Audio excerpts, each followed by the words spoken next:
오늘부터 제가 말씀드린 것처럼 선거인단 모집이 시작이 되는 거죠. 네. 예. 아마 이게 상당히 좀 중요한 아마 문재인 전 대표나 안희정 지사, 이재명 시장님 세 분 굉장히 신경을 쓰실 부분이 아닌가 싶은데 어떤 전략으로 접근을 하고 계신가요? 저희야 뭐 어차피 이제 소위 흑수저 출신들 비주류들이니까 이제 현장에서 열심히 뛰는 적극적 행동하는 우리 지지자들 많이 참여시켜야죠. 예. 뭐 최선을 다하는 거고 어차피 뭐 한 200만 명 참여해서 한 100만 명 좀 넘게 투표할 걸로 예상하는데 예. 저희는 뭐 한 실제로 투표할 사람으로 한 70만 명 정도를 목표로 열심히 뛰고 있습니다. 만약에 70만 명을 선거인단으로 확보한다면은 최종 후보가 될 가능성이 상당히 높아지는 거겠군요. 1차에서 이기게 됩니다. 그 정도. 1차에서 이길 수 있다. 예. 실제로 선거인단 투표가 저번 2012년에도 100만 명 신청해서 60만 명 투표했는데 2배라고 봐도 사실은 뭐 실제로는 이게 여론조사와는 전혀 다른 결과를 내게 됩니다. 왜냐하면 극히 일부 행동하는 사람들이 참여하는 것이기 때문에. 예. 왜냐하면 지금 어찌됐건 객관적인 평가는 문재인 전 대표는 더불어민주당 내 어떤 그 조직표가 가장 강한 후보로 전해지고 있고 안희정 지사는 좀 급격한 상승세 이렇게 표현을 할 수 있는데 상대적으로 이재명 시장께서는 요즘 좀 답보 상태 아니냐 이런 얘기가 있어서 듣기 좀 거북하신지 모르겠습니다만. 괜찮습니다. 이게 뭐 현실이고요. 예. 그런데 이제 저희가 기대하는 거는 이제 촛불 국면에서는 저희가 좀 지지율이 올라가다가 지금 이제 약간 정체 좀 침체 상태인데 이게 다시 본격적인 경선 국면에 들어가고 특히 우리 국민들이 볼 때 일종의 상품인데 멀리서 소문으로 듣던 상태하고 소문으로 들을 때는 누구 뭐 좋다더라라고 하는 거하고 막상 물건을 앞에 놓고 고를 때는 성능이나 내용을 꼼꼼히 살펴보게 되겠죠. 그 중에서 저는 큰 차이를 발견하게 될 거라고 봅니다. 이제 경선이 시작되면 본격적으로 포장지는 벗겨진다 이런 말씀이신데 저희가 모르는 다른 성능이 좀 탑재된 게 있습니까? 지금 국민들께서 관가하고 계신 게 좀 있어요. 주요 쟁점이 안 된 게 특히 이제 재벌 관련 정책인데 우리 사회가 이렇게 불평등하고 국민 여러분이 살기 어렵게 되는 이유가 재벌과 부패한 정치 권력의 결탁 때문에 불공정해서 생긴 일 아니겠습니까?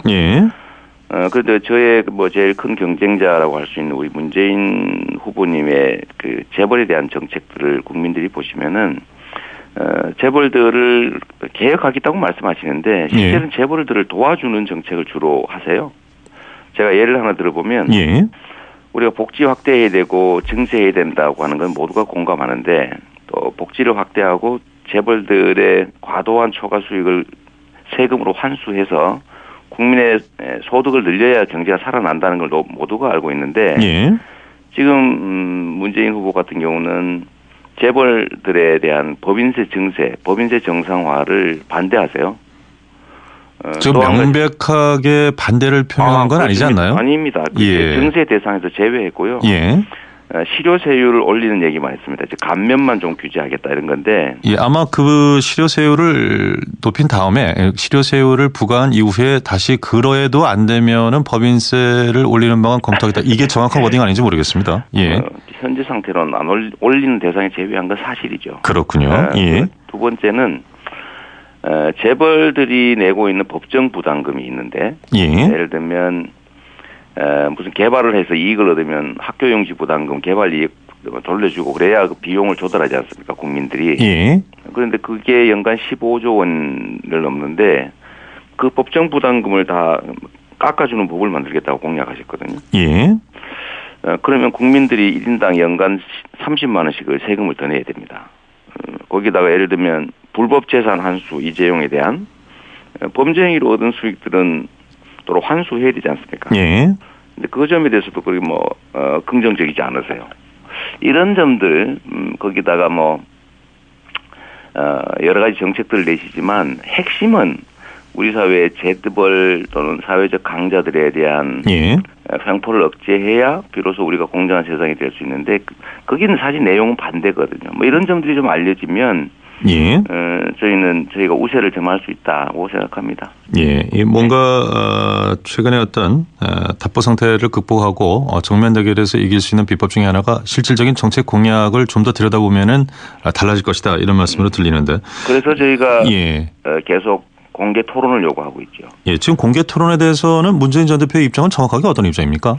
잘 모르겠습니다. 저번에 광주에서 이제 우리 기초의원, 광역의원들이 요청한 공개 토론도 문 대표님이 참여하지 않으셔서 무산됐거든요. 예. 뭐 그런 거라든지. 어제 그 김종인 전 대표 주최 만찬에서도 의원들이 당내 의원들이 주관하는 토론을 열고 이 자리에서 유력 후보들을 모시고 토론을 좀 하자 이런 얘기를 했던 것으로 전해지고 있습니다만. 그렇습니다. 당 차원에서 원래 이런 것들을 좀 해야 되고 또 후보 본인도 나와서 본인의 정책이나 비전 또 실현 가능성, 철학 이런 것들을 좀 보여주셔야 되는데 일방적인 발표만 하시고 토론을 잘 안 하죠. 방송들도 여러 차례 시도를 했는데 소위 유력 후보를 불러서 이제 맛 토론 또는 3자 토론 이런 거 했는데 계속 안 하시고 계시죠. 그렇군요. 예, 네네. 문재인 전 대표에 대한 경쟁력은 그 정도 말씀을 나누고요. 네네. 이제 안희정 지사 얘기도 좀 해야 될 것 같습니다. 네. 안희정 지사는 어쨌든 좀 외연 확장에는 좀 조금씩 성과를 보이고 있는 모습이고요. 네. 그 일환으로 대연정론 얘기를 하고 있는데 이 시장님 상당히 좀 강하게 비판을 하셨어요. 왜 그런 겁니까? 우리 시대 과제가 공정한 사회를 만드는 것이고 공정한 사회를 만들기 위해서는 이 사회를 불공정하게 만들었던 사람들 또 그 세력에 대해서 책임을 묻는 게 중요합니다. 이런 걸 한번 정리하지 않으면 계속 유야무야 뭐 좋은 게 좋은 거다 이런 식으로 부패한 기득권 세력들이 계속 심지어 학살 세력들까지 쿠데타 세력들까지도 여전히 살아남아 있죠. 지금이 그야말로 촛불 민심이 원하는 공정한 국가, 민주공화국을 만들어낼 절호의 기회인데 지금 또 이 사태를 만들어냈던 박근혜를 만들어내고 이렇게 국정 혼란, 위기, 헌정질서 문란을 만들었던 그 세력들하고까지 손을 잡아서 권력을 나누겠다라고 하는 게 대연정인데 그렇게 하면 우리가 싸우는 이유가 사라지죠. 국민들이 현장에서 저 칼바람 맞으면서 왜 치열하게 싸우겠습니까? 그 박근혜만 빼고 바른당, 새누리당 뭐 이런 데하고 손잡고 권력을 나누고 그러면 국민들은 뭐 때문에 싸웠냐라고 하게 되지 않겠습니까? 예, 지금 뭐 넘어서는 안 될 선을 넘은 거죠. 예, 시대 정신과 관련해서는 이 공정사회 말씀을 하셨고요. 이에 반하는 불공정을 조장했던 어떤 세력에 대해서는 책임을 묻는 것이 우선이다 이런 말씀을 하셨습니다만 어떻습니까? 이 시대 정신을 읽는 눈은 좀 차이가 있을 수 있을 것 같은데 대통합의 관점에서 바라보는 시각은 지금 이 시대 정신과 맞지 않다고 보시는지요? 어떻습니까? 대통합은 해야 될 일이긴 한데 이게 과거에 소위 집권한 소수의 부패 기득권 세력들이 쓴 단어들이 주로 대통합이죠. 적대하면 안 된다. 서로 같이 잘 가야 된다.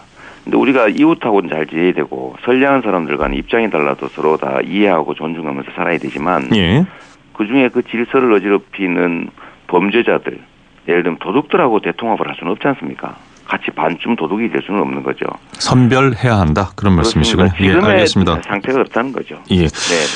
북한이 지금 미사일 발사했고요. 이것이 지금 액체 연료 같은 경우는 연료 주입에만 1시간 가까이 걸리는데 이게 고체형이라서 금방 탑재가 된다고 하는군요. 또 은폐도 상당히 좀 수월하고요. 이동도 쉽고. 그래서 이게 상당히 좀 위협이 더 커졌다 이런 평가들을 하고 있고 걱정들을 하고 있는데 이 시장님 어떻게 바라보고 계십니까?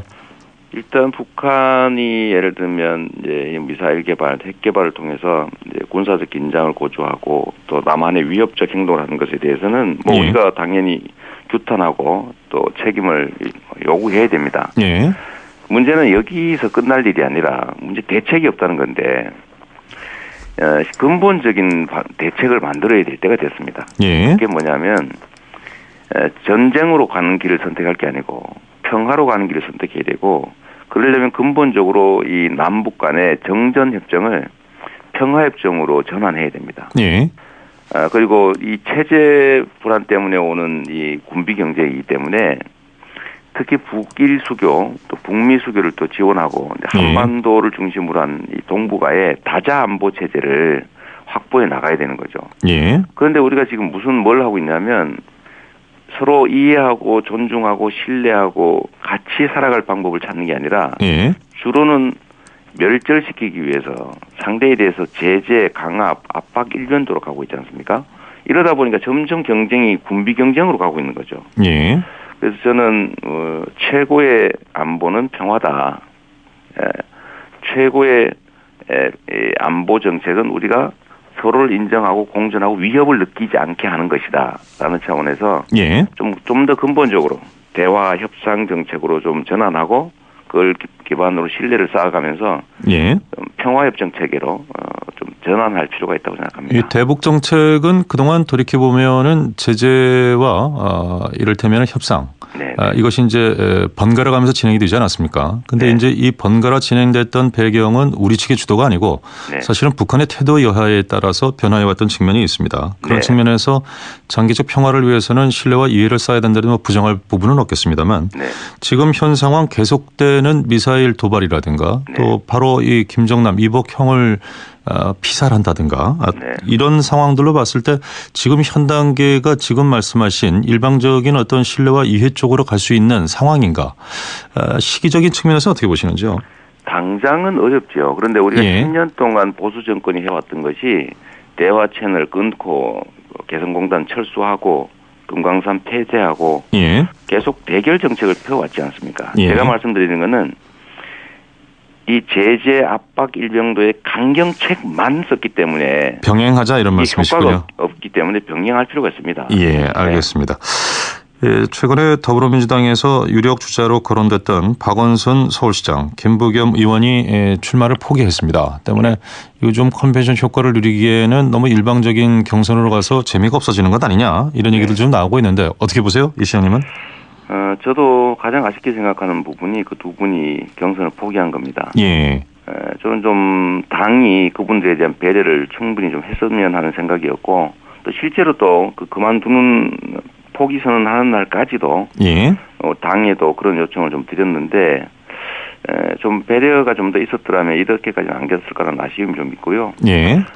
우리가 민주당의 그야말로 컨벤션 효과도 키우고 또 집권 가능성도 높이고 그러려면 가능하면 다양한 분들이 좀 참여해줘야 되는데 당이 좀 담장을 좀 높이 쌓았던 게 좀 문제가 좀 있지 않냐 이런 생각을 하고 있습니다. 담장을 높이 쌓았다는 건 구체적으로 짧게 말씀하자면요. 예를 들면 그분들이 요구하는 뭐 경선 방식이라든지 이런 그런 것을 수용하지 못했다는 측면. 써야 되는 건데 예. 잘못하면 우리가 저런 미국의 민주당과 같은 실수를 반복할 수도 있습니다. 예. 기득권의 벽을 높이 쌓아서 샌더스의 진입을 막았지만 예. 결국 대선 본선에서 패배하고 말았는데 좀 그런 것들도 좀 앞으로 이 경선 국면에서 당이 좀 직접적으로 나서서 예. 당이 예를 들면 한 것 중에 아니 후보를 등록 시점은 시작 시점은 있는데 종료 시점이 없이 뭐 예를 들면 등록을 받아서 우리 문재인 후보 같은 분들이 나는 후보 등록 안 했으니까 토론 뭐 안 해도 하면 안 되지 않냐 뭐 이런 그런 빌미를 준 것은 좀 문제가 있다는 말씀이시군요. 알겠습니다. 앞으로도 마찬가지입니다. 지금 공개적이고 예. 좀 국민들이 직접 볼 수 있는 토론들을 좀 많이 늘려야 되는데 예. 거기에 대해서도 그렇게 저희가 기대하기가 좀 어려운데 제가 오늘 그런 부분도 사실은 경선 흥행을 좀 저해하는 요소다 이렇게 보고 계신 거죠. 토론들 좀 많이 할 수 있게 당이 배려해 주면 좋겠습니다. 예, 여기까지 듣죠. 고맙습니다. 네, 감사합니다. 예, 지금까지